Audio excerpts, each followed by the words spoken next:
Hello, universe. I personally am Robyn Hitchcock, and you personally are you. Listening to What Difference Does It Make with Holly and Dave, coming at you from California.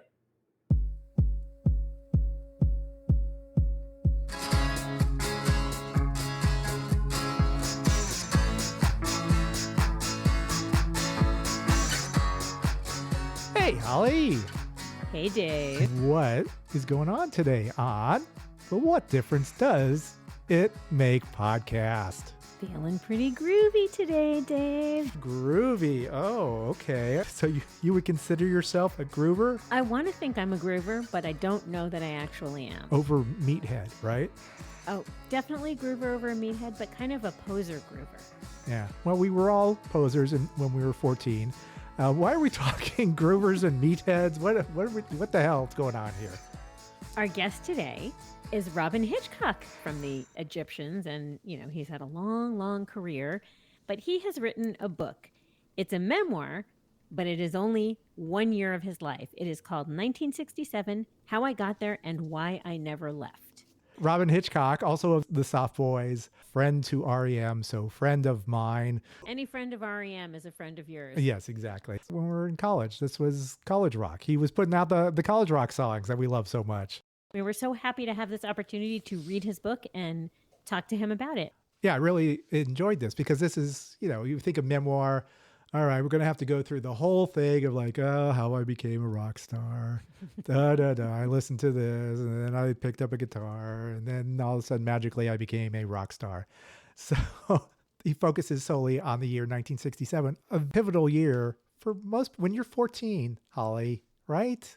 That's the pivot. That's such a pivotal year in your life. Different people influenced by different things, but we, like Robyn, were heavily influenced by music. So this had a great impact. This is a lot of fun, almost written like a novel as well. If you've seen his movie Storefront Hitchcock, you can tell he does have a way with words, and he likes to intertwine fiction and nonfiction, and you're never quite sure where the truth lies, which makes it kind of fun, and which makes the story of 1967 in the life of Robyn Hitchcock a lot of fun to read. I thoroughly enjoyed going through this. So we also had a lot of questions about it. So we're going to dig into the Robyn Hitchcock life. Why don't we dig into the What Difference Does It Make life? How would one do that? If you would like to see what Robyn Hitchcock looks like in a studio with Dave and Holly, check us out on social media at WDDIM Podcast and on our YouTube channel at What Difference Does It Make Podcast. Yes, you could also follow us on our website, wddimpodcast.com, which stands for What Difference Does It Make? Podcast.com. Let's go talk to the balloon man. All right, so here we go. This is Robyn Hitchcock on the What Difference Does It Make podcast. If you can hear me, then and I can hear you, then let's go. Where are you both? Los Angeles. You're in Nashville now? Yeah, I am completely. So speaking of LA, we actually had Paige Stark in Sherman Oaks. Oh, Paige, yeah. Yeah. She was promoting her album. She was helped produce this Love LA album that you are on. This is a compilation album. And you and Emma Swift did a cover of Arms of Love. Definitely on it, yes. Yes, you are. How did you end up choosing that song? I don't remember, but I think it's probably to do with the fact that I wrote it in LA. And I think we probably customized it slightly to make it a bit more LA-ish. But it's one of my LA songs. And I think that was the theme for the record. That's correct. Yeah. How do you LA-fy a song? What are the elements you add? Well, Dave, there's many ways you can do it. The way we did it was simply to drop in some references to La Brea and wherever, Sunset, the obvious totemic roads. Like you would anywhere, you put some references in, like Free Falling or something, Tom Petty's got Ventura Boulevard and Mulholland and, incorporated into the song. And it just immediately makes it more believable because you've got a location. Maybe the sky's fading. It wasn't strong enough.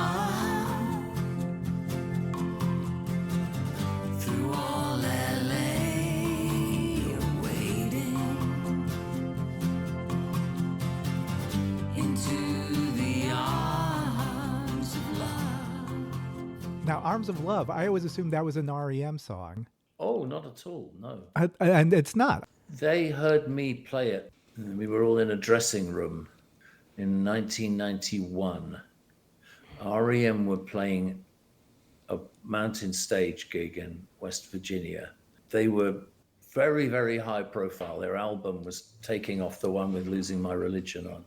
And they weren't doing gigs. They decided not to tour at the absolute height of their fame. The two big records that made them bigger and bigger, you know. But they did a couple of promo shows, one in London and one in Mountain Stage. And they very kindly asked me and Billy Bragg, who was their other British chum, to be on the bill. So we had this, you know, this incredibly prestigious gig, you know, the focus of the world, certainly of in this so-called alternative world, was on those shows they were doing, because REM absolutely at the top of the tree at that point. And they had us up there roosting on the branch with them.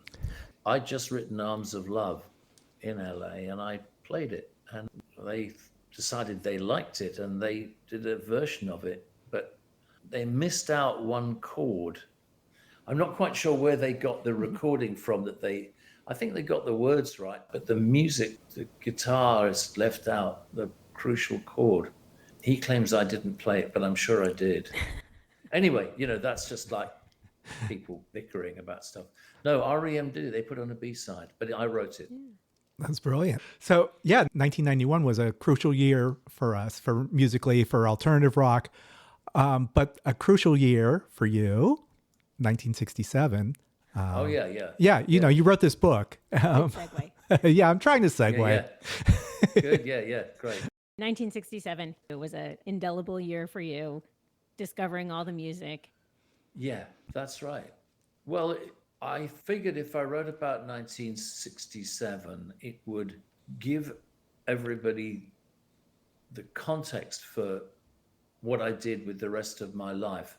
So if I was going to write one book, rather than writing a book about some part of my career, and my career is too long to fit into one book, certainly with any detail, if I was going to just pick one period, that would tell everybody all they needed to know about how I became what I became. If you read that book, you can see the genesis of Robyn Hitchcock, you know, everything I did with my life later, and the kind of music I would make, and how I felt about music, what music meant to me. And you'd also get quite a good glimpse into the world I come from, which is now vanished. Most of those people are dead. You know, they are characters. It was an unusual, even by British standards, where I was at school and my family were probably not typical of how people were growing up in Britain at that time. I mean, to say anything is typical is a bit of an insult, really, because everybody's special and individual, and all the ingredients in their lives make everybody to actually have quite a, I don't know if there is such a thing as a really standard upbringing or a normal childhood or typical parents or whatever. But my background certainly wasn't. So it gives a glimpse into that world, and it's a glimpse into me, the sort of chemical reaction that hearing Bob Dylan and Jimi Hendrix and Pink Floyd and Revolver and Sgt. Pepper and the Mystery Tour all coming into me as a 13, 14-year-old, a man waiting to happen, but, you know, with only the experience of a boy, but, you know, growing 9 inches or whatever in 12 months, just whoosh like that. You know, there was like fertilizer on me, and there was fertilizer on the music. The Beatles went from Rubber Soul to Magical Mystery Tour. The acceleration was extraordinary, and the acceleration couldn't sustain. You know, after that, it began to die down, and things began to get a bit more regular. You know, people got used to it. Whatever it was, you know, even if it was taking psychedelic drugs, that became something people got accustomed to. People got accustomed to having long hair, to having sex outside of marriage, to be able to have sex with their own gender. But all those things, that's what became acceptable in Britain in 1967. So socially, everything changed. And meanwhile, I was just accelerating myself. So really, there was just, and I don't really touch on what was happening outside of me, socially or politically. In my book, I'm writing exclusively about the world as I perceived it. Let's just say there was a lot of acceleration in the air. You just mentioned that it was just focused on you. Were you aware of 67 was always in the US was called the Summer of Love? Is that, Yeah. there was no mention of that in your book, but did you feel like this was the Summer of Love, or what was it called in the UK, or was it anything unique? I think in the UK, what did they call it? Flower power. The Beatles did All You Need Is Love.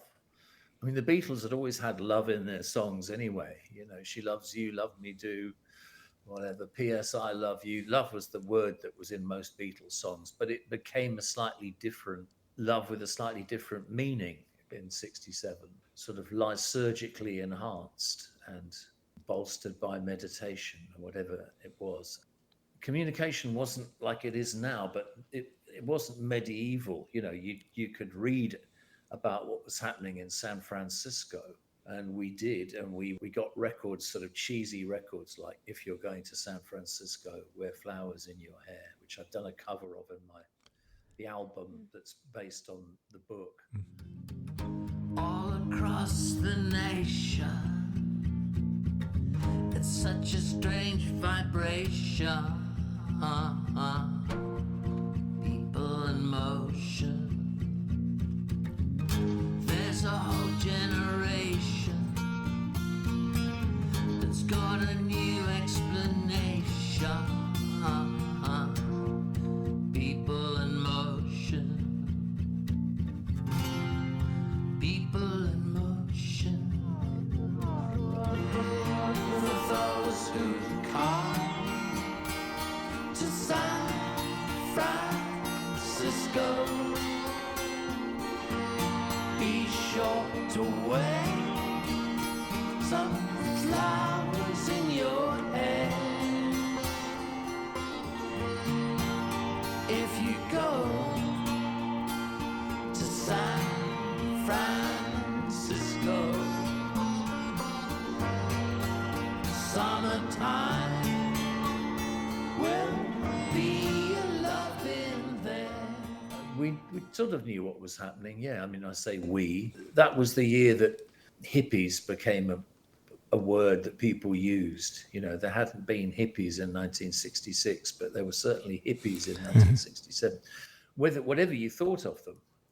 And I was with the hippies and other people were against the hippies. So, yeah, we knew about it.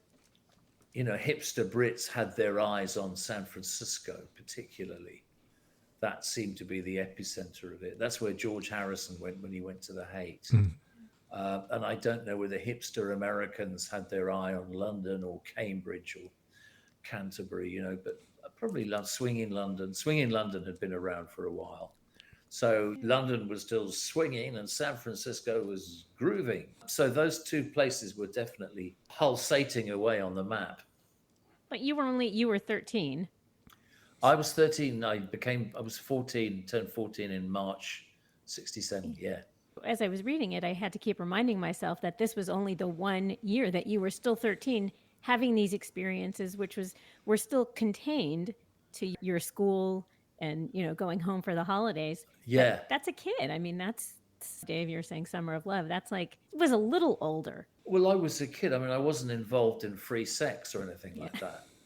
I mean, I would have loved it, but I'm not sure I'd have even been eligible. I was too small to even go out and wreck my mind with drugs. Yeah. You know, I just, as I always say, I had my nose pressed up against the glass. You know, I could see what the big boys and girls were doing. And the big boys and girls, like you say, were only 4 or 5 years older than me. Not a lot older. But back then, it's a big difference. Yeah. Yeah, and that's probably one of the things that gives the book its potency, is that I'm witnessing it, like you say, basically as a child. I'm too young to join in. I start going to my first gigs actually the following year. I have my first experience of hash, pot, marijuana, you know, in 68. But 67, I'm still in all senses a virgin, you know, just staring, wondering what it's about. And it wasn't hippies. You had, I love the name. There was the meatheads and the groovers. Well, those are my terms, and they weren't the terms that they used in the college. And I think people didn't even necessarily, I've used those terms retrospectively. People didn't identify as a meathead or a groover. That's my concession to the future, is describing them as that, because I think that's the best way of doing it. But there was a weird language that you guys had, this notions language. Can you please enlighten me as to where this came about? Winchester College developed its own language, I would think probably over the centuries. And some of it is Old English. Some of it, I have no idea where it comes from. Some of it is probably named after deceased teachers or, people who'd been at the institution. But like why a bicycle would be called a bogle. Or, God. Pitch up. Word pitch up. Pitch up. Why are parents called pitch up? I don't know. I don't even remember asking anybody. I don't think anybody would have known. They were just doing that old institutional thing of passing something down through the generations. Because nobody would be at the school for more than 5 years as a pupil. I mean, some of the teachers, but I don't know why unprepared would be ex trumps. There's bits of Latin, I suppose. It's a mystery I will never solve. And so even in this time of like upheaval in the 60s, there weren't like teenagers, once you hit like 16, 17, to like question, why are we using these words where it's not acceptable? Everyone just stayed in line. I think we questioned that we should use them, but I don't think we questioned where they came from. I think we'd say, this is stupid. Why do we do it? Why do we have to go to chapel? What's the point of all this? And if they explained, we wouldn't really understand. But in the book, I try to explain why it's there. And I think it's there to make the whole experience more niche, as it would be called now.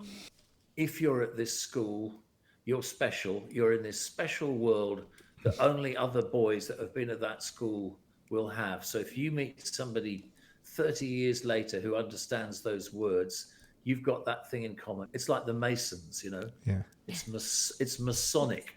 It's this kind of like the Masonic handshake or whatever. It's just almost like a secret society. And I think it's a part of a way of training boys who go through Winchester to remain there even when they become men, because they've still absorbed things like a private language, Yeah. I don't think it's healthy, no, but it's what they did. And have you come across a classmate from 30, 40 years ago, 50 years ago and said, how are the pitch-ups doing? Or, They still use it. Okay. The few people I'm in touch with are liable to talk in notions. I don't use any of them, and I don't like using those terms because I think it's infantilizing. Although I never left the music of 1967, I do like to think I managed to leave Winchester College. Even if it, the big chunk of me remained there, I still don't think, no, I don't. Yeah. But the other funny thing about them is that you weren't supposed to use them in your essays. That's what's so peculiar. I'm putting them and they said, no, Hitchcock, you can't use that in an essay. It's like, oh, okay, right. So they taught you this thing that was obviously useless. But here I am 55 years later or more explaining to you via the miracle of 21st century technology in California, would I have dreamed of this back then? I don't know. No. The answer is no. You would not have dreamed of this. Thank you. We're talking about 1967. Let's go take a trip, and we'll be back eventually, right after this message. Hey folks, this is Martin Popoff. And John Gaffney from Kicked in the Teeth, an AC/DC podcast, part of the Pantheon Podcast Network. Every month, we take a deep dive into an AC/DC album, giving you some history and trivia, along with a track-by-track discussion. We also have episodes where we do rankings, lists, tackle all kinds of fun AC/DC related topics. So tune in every month to get your fill of AC/DC and more. At Kicked in the Teeth, an AC/DC podcast.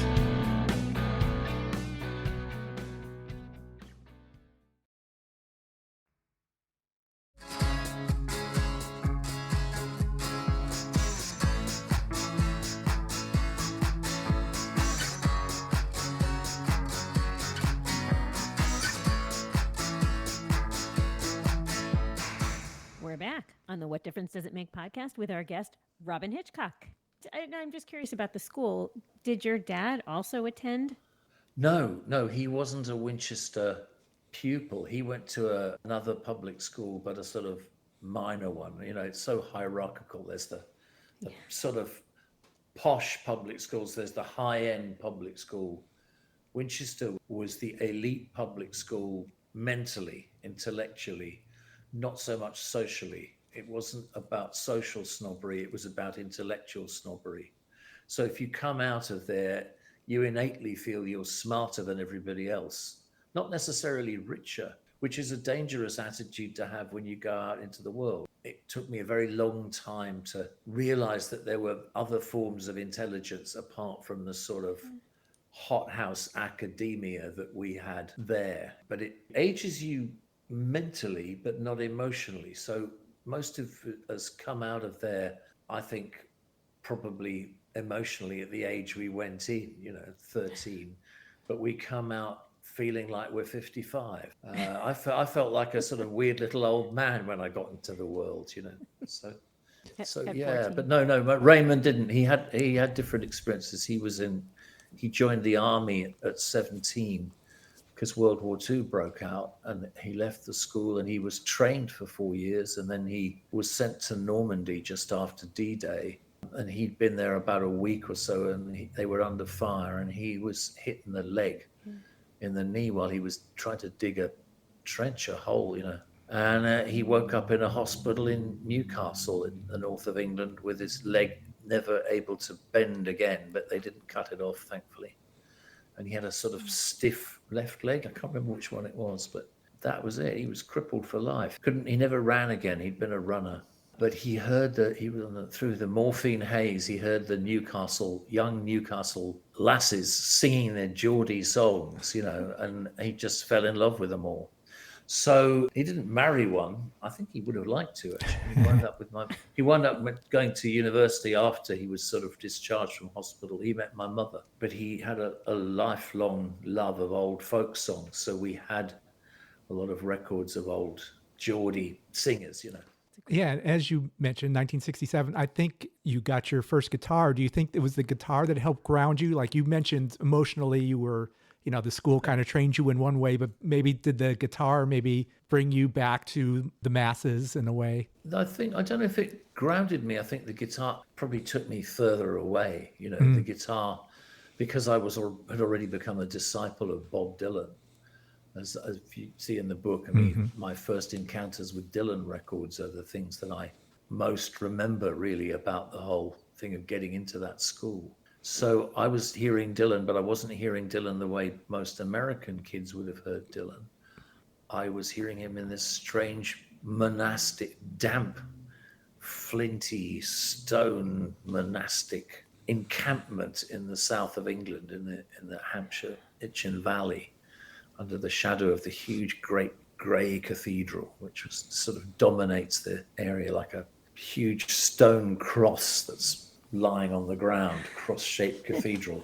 In years gone by, before the encampment, before electric light, before the city was fully built, the cathedral must have dominated the valley. You'd walk along the valley and you'd see this thing 5 miles away, whatever, this vast stone cross.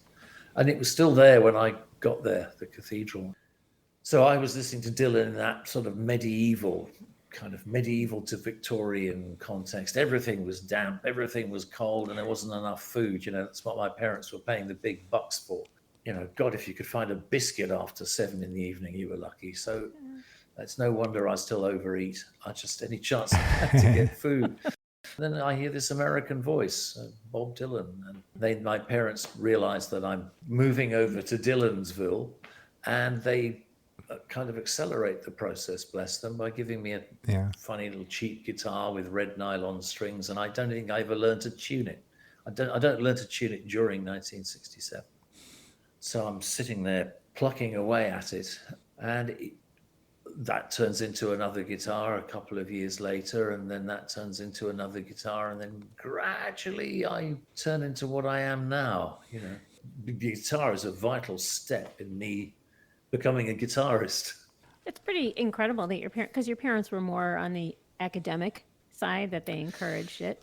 She was academic. My mother, sort of. She read a lot. She loved paperbacks. She liked paperbacks and tea and coffee and untipped cigarettes. And she read.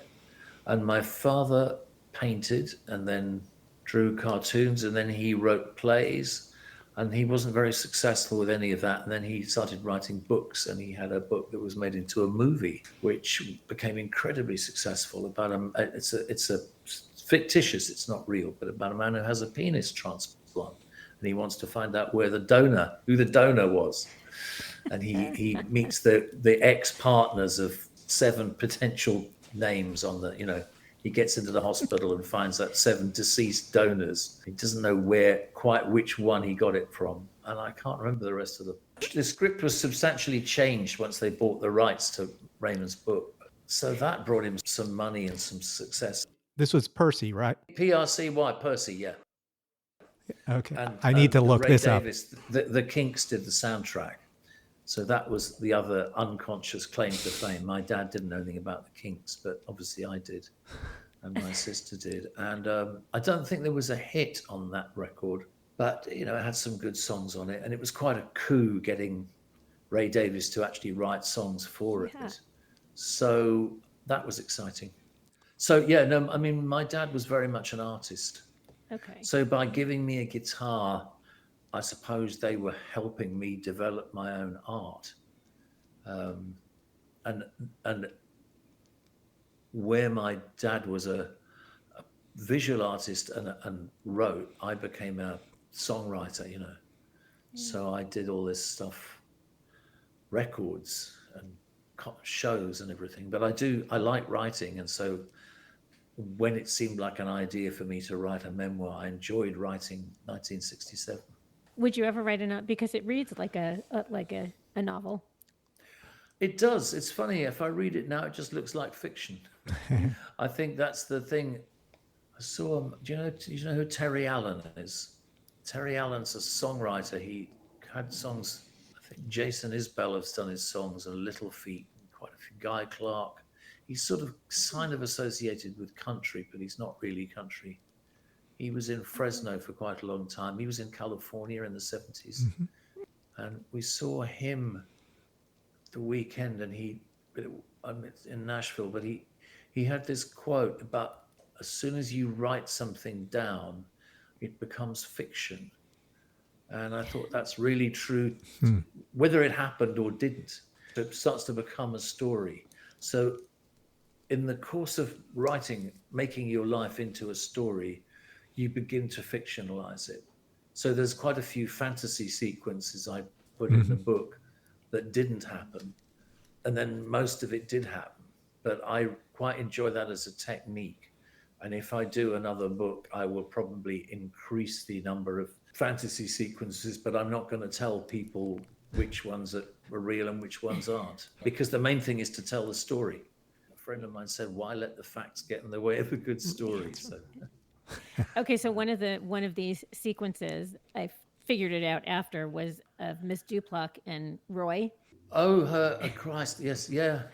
That was my story, yeah. I was thinking, and I didn't really think, that again is me in the future. Thinking, who is this lonely, old, unwanted old lady who life has passed her by? She's now the matron. She's looking after the 45 boys in this red brick Victorian fortress. Nobody really wants to be around her. She's a bit of a misery. What's her backstory? And I thought, well, suppose she'd had a childhood sweetheart who was killed in World War I. That would have done it. So I wrote that. The love letter, her love letter, and the fact that she still got one of his letters that was sent from the Western Front, censored with the little bits, you weren't supposed to give any information away. So yeah, redacted. They both, and it just made it really sad. And I thought it was a nice change, because we'd all thought, Nora Duplac, isn't she gross? Miserable old lady. We were very unsympathetic. I certainly was as a teenager. So I just thought, well, maybe what's their story? You as a kid, you don't necessarily think about what puts the adults why they're like that, you know. Yeah. No empathy either. You can't have empathy at that age. So, Well, not much. I don't think I mean, I think some people do. I think I really didn't have it. And I think empathy is probably something I still have to work to achieve. I think the college made us mentally intelligent, but not emotionally intelligent, if you can appreciate the difference. And one of the things I felt in life subsequently is trying to develop emotional intelligence, try to develop a heart as much as a brain. You know, in a way, that's been my karma, my pilgrimage in the outside world, whilst schlepping around the rock and roll toilets, you know. Well, speaking of which, sort of, one of the stories that you tell sounds like it could have been fiction, but it's true with your encounters with Brian Eno and his experiments with sound and how these little conventions or meetings that you had to hear these things. Oh, well, his happenings. I mean, The happenings, that's right. He did, they weren't even called that, but thinking about it, that's what they were. Happenings were things that, it was a hippie era word. Hey, man, it's a happening. Definitely came from over here in the States. You wouldn't have had any happenings in Britain. We were much too staid. In fact, there might have been happenings in New York in the, like, Andy Warhol's circle of people in the mid 60s, you know. Anyway, that's what Brian Eno was obviously doing. You know, he was 19, he was at the art school. So he was the guru to the 16, 17-year-old ultra bright boys, the ones with the black cloaks, the ones I call the groovers.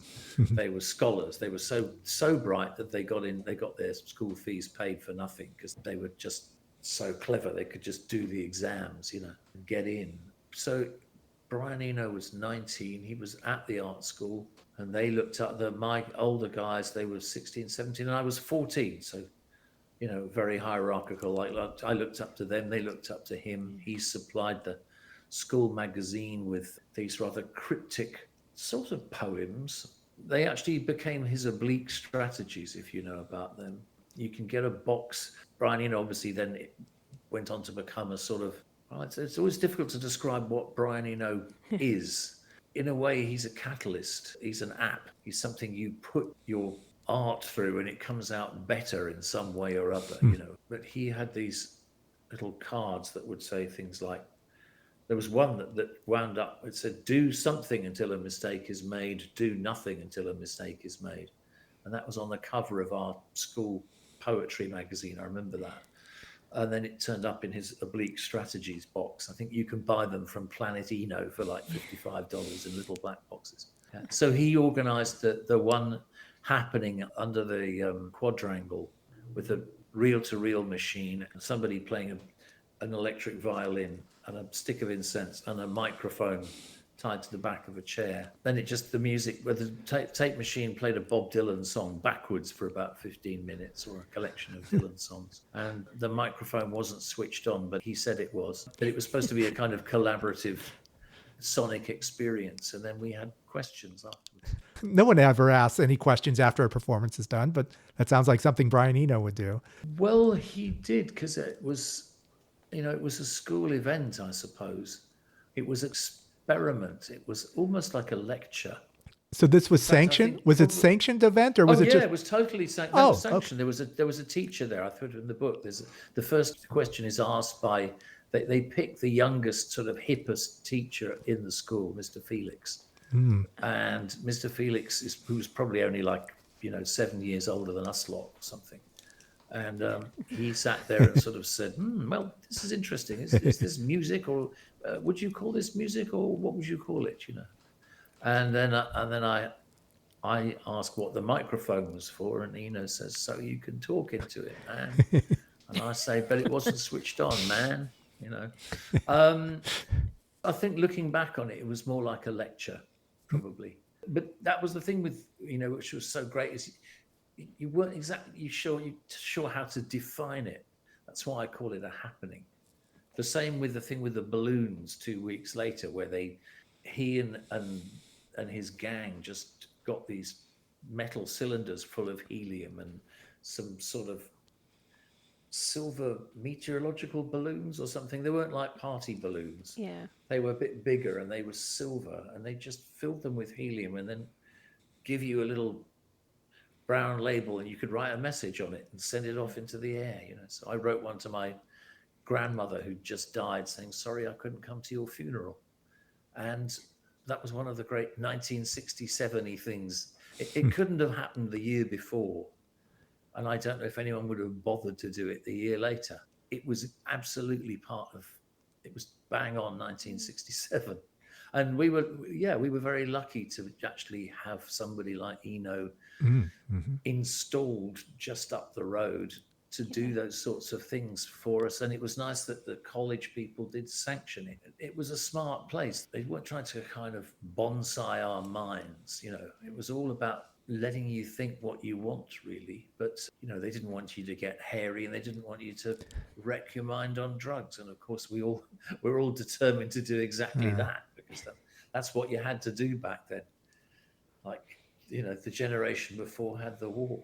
As I always say, our parents had the war, we had drugs, our children have irony, and our grandchildren have the apocalypse. That's the sequence. Yeah. That's true, or what is seeming to be true. Well, I hope I mean, that's how it looks. Yeah. Yeah. Did you follow Eno's career after he left? You were still a student after he was moved along? No, I didn't think about him at all, really. He just wasn't there, but we were all young, and I sort of thought no more about him for a few years. And then I think he was still there till 68, maybe, or 69. And then suddenly 3 years later, there was this group, Roxy Music, and there was Brian Eno, the self-same. He had long hair, and his hair was getting thin. Even in 67, his hair was thin, but it was also, I'd never seen hair that long. It was kind of on his collarbone. He had these little round blue sunglasses, and the following year I brought some round blue sunglasses too. So in 72, Roxy Music struck, and there was Brian Eno. And again, you couldn't quite tell what he was doing. He was sort of synthesizer. It wasn't, I guess he was operating the synthesizer, but his main function seemed to be Eno. Yeah. You were putting Roxy Music through this Eno filter, and once he'd gone, it wasn't quite so much fun. And also, then became basically Brian and the Ferries, Brian Ferries group. But while Eno was there was a bit of a challenge to Ferries' autocracy. And then Eno makes his own records, and then he's producing David Bowie, or not even producing David Bowie. Bowie is going through Eno. What is it? Yeah. And so it's just fascinating. And then he's with U2, and again, it's hard to tell what he's doing to U2, but they seem to be even bigger than big, So he sort of enhances things, I guess. Well, that's kind of like what Dylan was going through, like in 67. Were you aware in 66 at the Royal Albert Hall that he was, going electric and being called Judas? Did you know about that then, or was that like later after you've kind of dug further into the legacy of Dylan? No, he was on tour in Britain, that whole Judas show. I was aware of Dylan by the time he was doing those shows, but there was no way I could have got to them. Right. I was at school and I was 13. We knew that Dylan was electric. Dylan had become a renegade. He was a pop singer. He was hair and sunglasses, and he was terribly sexy, but he wasn't writing what appeared to be protest songs, and he wasn't just playing with an acoustic. So he was already controversial.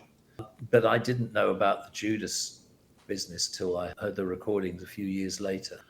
But I did discover that he'd had some sort of crash, and I knew he was off the scene, and people said he might be dying. And at that point, Dylan belonged to rumors, it was speculation. I didn't know about the basement tapes until some of them popped up over in Britain. And then almost the same week, I read that John Wesley Harding was being recorded. I just didn't know, but I figured that Dylan was evolving so fast, and he was such a sage, that anybody who was writing Visions of Johanna and Desolation Row and Sad-Eyed Lady of the Lawrence had so much insight that whatever he did next was going to reveal the meaning of life. He was going to come down from the mountain with the tablets. And that's part of the tension of 67 is, aha, he's been spotted in Nashville. Maybe he must have the tablets with him. Oh boy. And so the record, the book ends and I'm waiting for John Wesley Harding to appear. And of course, when it does, it's not what I hoped for or expected. And it's elliptical and not particularly enjoyable. In a way, it's exactly what you would do if you were going to come down from the mountain with the tablets, but you weren't Moses. You were actually some much more labyrinthine prophet with a message that was much harder to reveal. Although basically the message of John Wesley Harding seemed to be a nice guy, be good to your friends, get a girlfriend. End of story. That was the influence Dylan had. Absolutely enormous on everybody, from the Beatles and the Stones down to Robyn Hitchcock. Everybody was woo, and everybody went to see him at the Isle of Wight when he did that gig 2 years later. But that's not in this book. Next one. No. I mean, the book kind of has like a soundtrack. I know you have a soundtrack kind of based on the book, but there were songs like you mentioned, like The Last Time. Every time you hear The Last Time, you think about Learning Greek and From Me to You by the Beatles. These are kind of soundtracks for your life in 67, and makes you go back in time and think of different things. Oh God, yes, completely. I mean, I guess, the music that you would have heard when you were both that age and your music would still have meant quite a lot to you as teenagers, probably. It's all just kind of emblazoned on you, isn't it? That's why we do this podcast, because we're obsessed with, great thing. we're obsessed with music we heard when we were 14, 15. Yeah. We're still talking about it. What's that for you, Holly? Where does your compass point to? From that era, at that age, so it was like 1980. Yeah. I was probably just getting out of the Bay City Rollers. I was into a lot of pop music. Yeah. And getting into the rock scene. So I had gone to see, when I was young, I had gone to see the Bay City Rollers in concert, but then my next concert was Queen. Oh, right. Okay. Yeah. So those bands, I got into the rock and roll as I got into high school. Then I also started discovering the new wave, as we got into the 80s, the new wave, and that took over. That took over everything. What about you, Dave? Yeah, kind of the same thing. It was like 1980. I like the Pretenders. I remember that debut album just meant everything to me. It was, and Blondie as well. That was when I was starting to.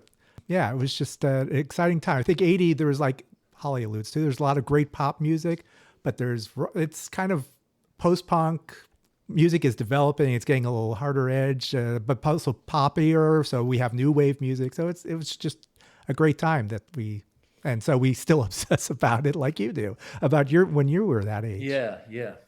I guess I should also mention REM was starting. That was the first time I heard Murmur. Like, oh my God, this is my band. These are my boys. 81, 82. Yeah. I think that came out 82 or 83. Yeah. Chronic Town was. I mean that all. Yeah, you too. Basically, it's just, it feels intense to you. Yeah, it does. You hear those songs and they take you back to that age. Your pores are wide open then. Life writes itself on you in big letters in a way that maybe it doesn't quite so much later. Through music, though we do encounter people that music didn't have as big of an impact, like they don't relate to certain points in their life through music the way we do. Well, there are such people, but I don't know them. But yeah, we don't associate with those people. I'm surprised when I encounter them. Didn't we grow up the same time? Is that? I mean, what about? I mean, your friends. I was going to mention. You mentioned, you're with the nicknames Horse and Maris, or how do you? Martz. Yeah. Yeah, I think they probably still in touch with Martz. I mean, I think he feels the same way about those old records I do. I mean, he was very musical. He taught me how to put chords together on the guitar. I think the Beatles still mean, and Dylan mean as much to him as they do to me. But I mean, if you're musically inclined, it's just bound to resonate with you more, I would think, than if you don't play anything. Right. So this soundtrack. So I wanted to go just to the soundtrack that's coming out soon. The first single was Itchy. You have Itchy Coo Park is the only song we could hear right now. It looks like it's a lot of covers, and then there's some songs I don't recognize. Are these originals or what? Tell us about this soundtrack. No. The soundtrack they were all songs recorded in 1967, except for one song of mine, which is called "Vacations in the Past." Okay, that's the one. Yeah. Which I wrote a year or so ago, and I just put that one in because it's there for context, because the album is called 1967 Vacations in the Past.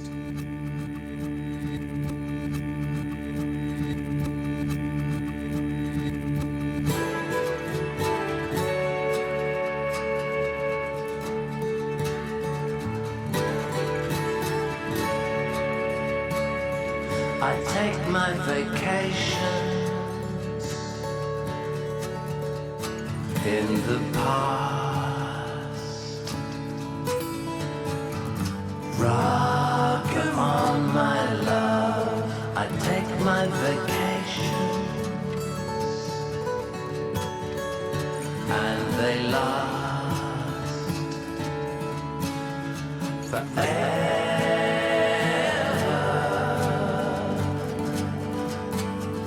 I take my directions from the ghost is me. The book is called 1967, How I Got There and Why I Never Left. And the album Vacations in the Past is to do with, it's just the songs that I heard in 67. Some of them are the ones I mention in the book, like See Emily Play by Pink Floyd, Day in the Life from Sgt. Pepper's, Waterloo Sunset by the Kinks, and I play it's a Hendrix song, but it's not the one I talk about. So I just wanted to do those songs as if they were folk songs, myself and another guitarist sitting there, really simple. 57 years later, here I am at the other end of my life with, other old friends on the guitar, just strumming away, as if we were in a folk club, because those songs are now so much part of my DNA and so much part of the DNA of people who grew up then and subsequent generations who've heard those songs. There's one or two songs that you may not recognize, like way back in the 1960s by the Incredible String Band, who, they didn't get on the radio, but they were, I write about them in the book. They were more folky. My White Bicycle by Tomorrow, which was not a hit, but was a single that came out in 67 and was very emblematic of the times. I think everything else on there was actually in the top 20 or on a top 20 album. Okay.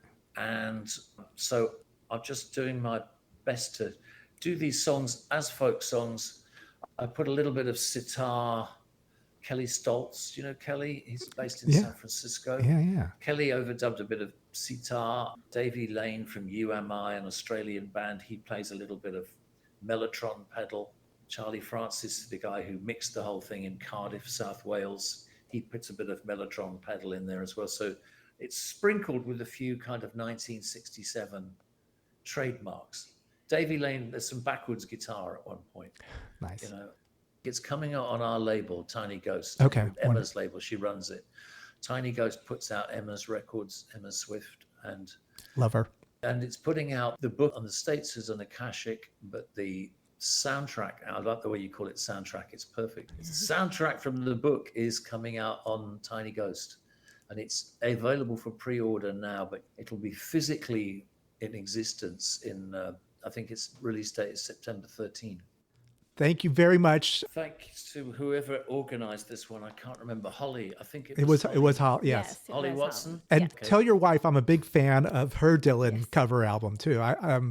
Blonde on the Tracks. Yeah, when that came around, like, who is this person? I'm like, oh my God, this is wonderful. Oh, well, that's fantastic. She's got some more records coming out next year. Yeah, she's on my radar. Yeah, you should talk to her about that when they come out. I will say no more. You'll hear from E Swift Central soon enough. Love it. But Excellent. Thank you. Come and see us when you're in LA. Very nice to meet both of you. Pleasure. It's all right. I'm glad we did it. All right, Holly, did you enjoy that conversation? I totally enjoyed that conversation. I'm so happy to have Robyn, to talk to Robyn after all these years of being a fan. How about you? Oh, yeah, loved it. I love this book, especially because it was short and sweet. Actually, very sweet. About a 14-year-old learning about rock and roll, discovering music.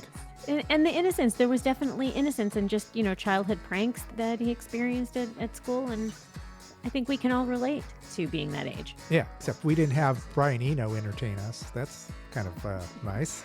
I didn't get that opportunity. That's good on Robyn for getting that moment. Yeah, but you never know. Like back then, he didn't know who Brian Eno was going to be. That's true. Didn't know who anybody was going to be. We didn't know we were going to be us. We were going to be. Yeah, exactly. Yeah, we both. Jinx. Very nice conversation. Nice to talk to Robyn and just kind of learn that he's just as cool as we thought he was going to be. It's nice to meet your rock stars once in a while. I do think that that's the case for a lot of us. I don't think I would want to meet Bob Dylan. I don't have anything that would enhance his life. Well, you met Bruce Springsteen. You made it. You made it through a meeting with Bruce Springsteen. Yeah, that's completely different. They're different animals. The book is 1967, How I Got There and Why I Never Left. What's also exciting, a soundtrack. The 1967 Vacations in the Past soundtrack to the book. And if you follow Robyn on social media, you can see this beautiful poster, very psychedelic, that was designed to go along with it. Summer of Love, man. You dig? I dig, man. You cool? Are you cool, Holly? Oh, I am cool. Oh, no, I'm not that cool. No. I would like to be. I strive to be that cool. That's right. Well, that's what we were all striving to be. So that's what made this book so wonderful. What makes social media so wonderful? It's not. It's something that you got to deal with. You can check out some outtakes from this chat with Robyn on our social media at WDDIM Podcast and on our YouTube channel at What Difference Does It Make Podcast. Yes. First time listening? Hey, welcome to it. This is the What Difference Does It Make podcast. You can find us on our website, WDDIMpodcast.com, which stands for What Difference Does It Make Podcast.com. You can subscribe because we have a new episode every Friday. So exciting. Subscribe, review, 5 stars. You know what to do. And welcome to the family. There you go. Yes. Welcome to the What Difference Does It Make family. Thank yous. We thank people. Who are we thanking today? We're thanking Pantheon Podcast for sure, as always. And we are thanking Michelle and Holly at Holly Watson PR for hooking us up with Robyn, and the lovely Emma Swift. Yeah, Emma's controlling Robyn's strings. Is controlling Robyn. Yeah, Emma's the puppet master. She's keeping Robyn in line. So thank you, Emma Swift. And thank you, Holly Cantos. And thank you, Dave Sloan. Wonderful. Okay. So until next time, this is Dave. This is Holly. Check you later. Over and out. The Arwen Lewis Show is brought to you by Evolve Entertainment, featured on Pantheon Podcasts. And I'm Arwen. I inhabit our blue planet, but my beliefs belong in the celestial realm. I'm the daughter of Peter Lewis, founding member of rock and roll cult icons Moby Grape, and the granddaughter of Oscar-winning actress Loretta Young, and I've been part of the creative cosmos all my life. I'm a recording artist, musician, songwriter, and producer, and I am your host for The Arwen Lewis Show. The Arwen Lewis Show features in-depth interviews with the hottest indie music artists and music royalty. Listen to me on any of your favorite digital listening platforms, particularly from my channel on Pantheon Podcasts and thearwenlewisshow.com. Hi, this is Peter Lewis and Moby Grape. You're listening to the Arwen Lewis Show.